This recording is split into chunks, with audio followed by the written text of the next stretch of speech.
ನಮಸ್ಕಾರ ಫ್ರೆಂಡ್ಸ್, ಹೇಗಿದ್ದೀರಾ? ನಾವು ಚೆನ್ನಾಗಿದ್ದೀವಿ, ನೀವು ಚೆನ್ನಾಗಿದ್ದೀರಾ ಅಂತ ತಿಳ್ಕೊತೀನಿ. ಇವತ್ತು ನಾನು ಸೋರೆಕಾಯಿ ಪಾಯಸನ ಮಾಡ್ತಾಯಿದ್ದೆ. ಸೋರೆಕಾಯಿ ಪಾಯಸ ಚೆನ್ನಾಗಿ ಟೇಸ್ಟ್ ಬರ್ತದೆ. ಮತ್ತು ನಾನು ತುಂಬ ದಿನ ಆಗಿತ್ತು ಪಾಯಸ ಮಾಡಿದೆ, ಅದಕ್ಕೆ ಪಾಯಸ ಮಾಡ್ಕೊಂಡ್ರಾಯ್ತು ಅಂತ ರೆಡಿ ಮಾಡ್ಕೊಳ್ತಾ ಇದ್ದೆ. ಈ ಪಾಯಸ ಮಾಡ್ಕೊಳ್ಳೋಕ್ಕೆ ಮೊದಲಿಗೆ ಸ್ವಲ್ಪ ಅಕ್ಕಿನ ಬ್ರೌನ್ ಕಲರ್ ಬರೋವರೆಗೂ ಹುರ್ಕೊಳ್ಬೇಕು.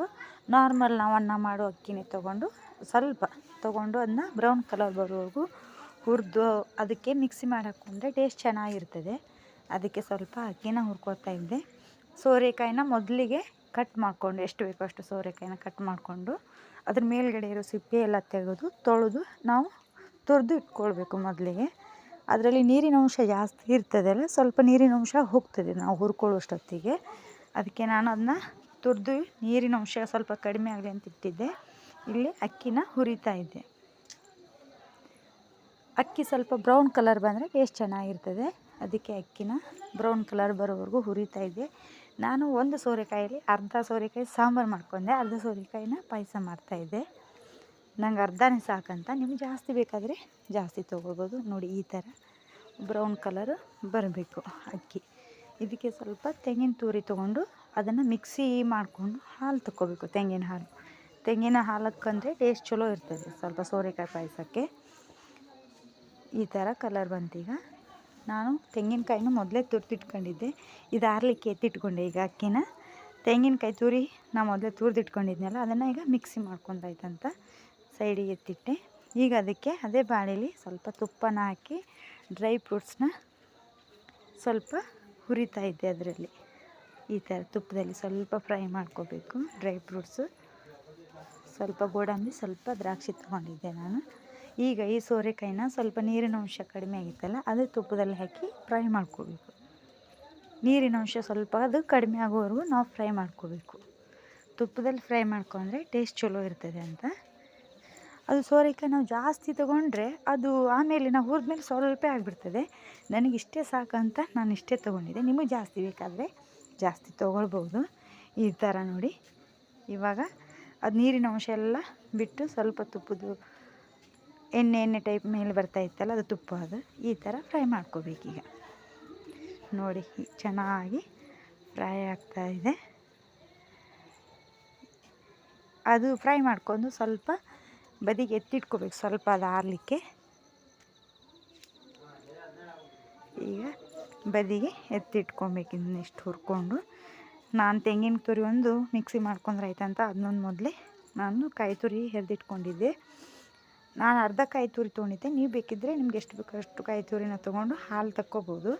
ಅದು ಮಿಕ್ಸಿ ಮಾಡ್ಕೊಂಡು ಸ್ವಲ್ಪ ಹಾಲು ತಕ್ಕೊಂಡ್ರೆ ಟೇಸ್ಟ್ ಚೆನ್ನಾಗಿ ಬರ್ತದೆ ಅಂತ ಅದನ್ನು ಮಿಕ್ಸಿ ಮಾಡ್ಕೋಬೇಕಂತ ರೆಡಿ ಮಾಡ್ತಾಯಿದ್ದೆ. ಈ ಥರ ಚೆನ್ನಾಗಿ ಫ್ರೈ ಮಾಡ್ಕೋಬೇಕು. ನೋಡಿ, ಅದು ಫ್ರೈ ಆಯ್ತು. ಈಗ ಇದನ್ನು ಮಿಕ್ಸಿ ಮಾಡ್ಕೋಬೇಕು. ಮಿಕ್ಸಿ ಮಾಡ್ಕೊಂಡು ಇದನ್ನ ಹಾಲು ಸೋಸ್ಕೋಬೇಕು ನಾವು. ಹಾಲು ನಿಮ್ಗೆ ಎಷ್ಟು ಬೇಕೋ ಅಷ್ಟು ತಗೊಳ್ಳಿ. ನೋಡಿ, ಈ ಥರ ಹಾಲು ಒಂದರಲ್ಲಿ ಸೋಸ್ಕೋಬೇಕು. ಈ ಥರ ಎಷ್ಟಾಗ್ತದೆ ಅಷ್ಟು ಅದನ್ನು ಹಿಂಡಿ ಹಾಲು ತಗೊಂಡೆ ನಾನು. ನನಗೂ ಒಂದು ಅರ್ಧ ಪಾತ್ರ ಬಂತದು, ನನಗಷ್ಟೇ ಸಾಕು ಪಾಯಸಕ್ಕೆ. ಅದಕ್ಕೆ ನಾನು ಅಷ್ಟೇ ಸಾಕಂತ ತಗೊಳ್ತಾ ಇದ್ದೆ. ನೋಡಿ, ಎಷ್ಟು ಚೆನ್ನಾಗಿ ಕಾಣ್ತದೆ ತೆಂಗಿನ ಹಾಲು. ಇದಕ್ಕೆ ನಾವು ಹಾಲು ಹಾಕಿದರೆ ಅಷ್ಟು ಟೇಸ್ಟ್ ಇದು ಅನಿಸೋದಿಲ್ಲ. ತೆಂಗಿನ ಹಾಲು ಹಾಕಿದ್ರೇ ಟೇಸ್ಟು ಚೆನ್ನಾಗಿರ್ತದೆ ಸೋರೆಕಾಯಿ ಪಾಯಸಕ್ಕೆ. ಅದಕ್ಕೆ ನಾನು ತೆಂಗಿನ ಹಾಲನ್ನೇ ಹಾಕೋದು. ಶಾವಿಗೆ ಪಾಯಸಕ್ಕೆಲ್ಲ ನಾರ್ಮಲ್ ಹಾಲನ್ನೇ ಹಾಕ್ತೆ. ಇವಾಗ ಅಕ್ಕಿ ಹುರಿದಿಟ್ಕೊಂಡಿದ್ದೀವಲ್ಲ, ಅದು ಆರಿತ್ತು. ಅದಕ್ಕೆ ಸ್ವಲ್ಪ ನಿಮ್ಗೆ ಎಷ್ಟು ಬೇಕೋ ಒಂದು 4 ಏಲಕ್ಕಿನ ಈ ಥರ ಹಾಕ್ಕೊಂಡು ಮಿಕ್ಸಿ ಮಾಡ್ಕೋಬೇಕು. ಅದನ್ನು ಏಲಕ್ಕಿ ಪುಡಿನೂ ಅದರಲ್ಲೇ ಆಗಿಬಿಡ್ತದೆ. ಅದಕ್ಕೆ ಸ್ವಲ್ಪ ಎಷ್ಟು ಸಣ್ಣ ಆಗ್ತದೋ ಅಷ್ಟು ಸಣ್ಣ ಮಿಕ್ಸಿ ಮಾಡ್ಕೋಬೇಕು. ಇಷ್ಟು ಹಾಲು ಬಂತು. ಈಗ ಮಿಕ್ಸಿ ಮಾಡ್ಕೊಂಡೆ ಇದನ್ನು ಇದಕ್ಕೆ ಮಿಕ್ಸ್ ಮಾಡ್ಕೊತೆ. ಇಷ್ಟು ಗಟ್ಟಿ ಆದರೂ ಬರಬೇಕು. ಅದು ನೋಡಿ, ಇಷ್ಟು ಸಣ್ಣ ಆಗುತ್ತೆ, ಪೂರ್ತಿ ಸಣ್ಣ ಆಯಿತು. ಇದನ್ನು ಹಾಕ್ಕೊಂತೆ. ಕಲರ್ ನೋಡಿ ಅಕ್ಕಿದು ಯಾವ ಥರ ಕಲರ್ ಬಂದಿದೆ. ಅದು ಎಷ್ಟು ಚೆನ್ನಾಗಿ ನಾವು ಹುರ್ಕೋತೀವೋ ಅಕ್ಕಿನ ಅಷ್ಟು ಚೆನ್ನಾಗಿ ಕಲರ್ ಬರ್ತದೆ ಅಕ್ಕಿದು. ಈ ಥರ ಕಲರ್ ಆಗಿತ್ತು ಅದು. ನೋಡಿ, ಎಷ್ಟು ಚೆನ್ನಾಗಿ ಬಂದಿದೆ. ಈಗ ಅದನ್ನು ಮಿಕ್ಸ್ ಮಾಡ್ಕೋಬೇಕು. ಸ್ವಲ್ಪ ಗಂಟು ಅದು ಇರಬಾರ್ದು. ಎಷ್ಟು ಬೇಕೋ ಅಷ್ಟು ನೀರು ಸೇರಿಸ್ಕೊಂಡು ಸ್ವಲ್ಪ ಗಂಟು ಇರೋದನ್ನೆಲ್ಲ ತೆಗಿಬೇಕು. ಇವಾಗ ಅದಕ್ಕೆ ಸಕ್ಕರೆ ಹಾಕಿ ಗ್ಯಾಸ್ ಮೇಲೆ ಇಟ್ಟೆ ನಾನು. ನಿಮ್ಗೆ ಎಷ್ಟು ಸ್ವೀಟ್ ಬೇಕೋ ಅಷ್ಟು ಸಕ್ಕರೆನ ಹಾಕ್ಕೊಂಡು ಈ ಥರ ಕೈ ಆಡ್ತಾ ಇರಬೇಕು, ಅದು ಗಂಟಾಗಬಾರ್ದು ಅಂತೇಳಿ.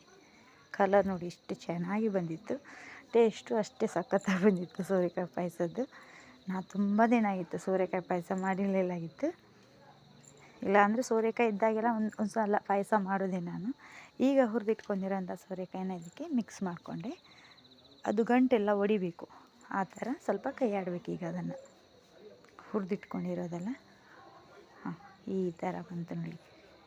ನಿಮಗೆ ಯಾವ ಕಂಟೆಂಟ್ ಬೇಕೋ ಆ ಥರ ಸ್ವಲ್ಪ ಪಾಯಸ ನಿಮ್ಗೆ ದಪ್ಪ ಬೇಕು ನೋಡಿಕೊಂಡು ಸ್ವಲ್ಪ ನೀರು ಬೇಕಿದ್ರೆ ಹಾಕ್ಕೊಂಡು ಪಾಯಸ ಮಾಡ್ಕೋಬೋದು.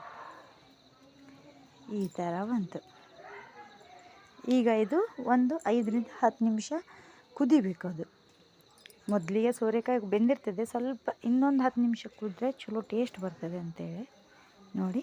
ನೀವು ಮೇಲ್ಗಡೆ ತುಪ್ಪ ಬೇಕಿದ್ದರೆ ಹಾಕ್ಕೊಳ್ಬೋದು. ನಾನು ಮೊದಲಿಗೆ ಹುರಿಬೇಕಾದ್ರೆ ಹಾಕ್ಕೊಂಡಿದ್ದೆಲ್ಲ, ಅದಕ್ಕೆ ನಾನು ತುಪ್ಪ ಹಾಕ್ಕೊಳ್ಳಿಲ್ಲ ಮೇಲೆ. ಮತ್ತು ಈಗ ಹುರಿದಿರೋಂಥ ಡ್ರೈ ಫ್ರೂಟ್ಸ್ನ ಅದಕ್ಕೆ ಹಾಕ್ಕೋಬೇಕು. ಈಗ ಮೇಲ್ಗಡೆ ಹಾಕ್ಕೋಬೇಕು ನೋಡಿ. ಈ ಥರ ಕುದಿಬೇಕು. ಒಂದು ಸಲ ಮನೇಲಿ ಮಾಡಿ ನೋಡಿ ಫ್ರೆಂಡ್ಸ್, ಟೇಸ್ಟ್ ಮಾತ್ರ ತುಂಬ ಚೆನ್ನಾಗಿ ಬರ್ತದೆ. ಸೋರೆಕಾಯಿ ಪಾಯಸ ರೆಡಿ ಆಯಿತು.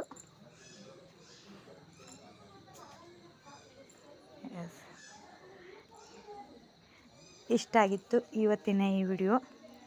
ಇಷ್ಟ ಆದರೆ ಒಂದು ಲೈಕ್ ಕೊಡಿ, ಒಂದು ಸಬ್ಸ್ಕ್ರೈಬ್ ಮಾಡಿ, ಚಾನಲ್ ನೋಡಿ ಅಂತ ಹೇಳ್ತೆ. Thank you all.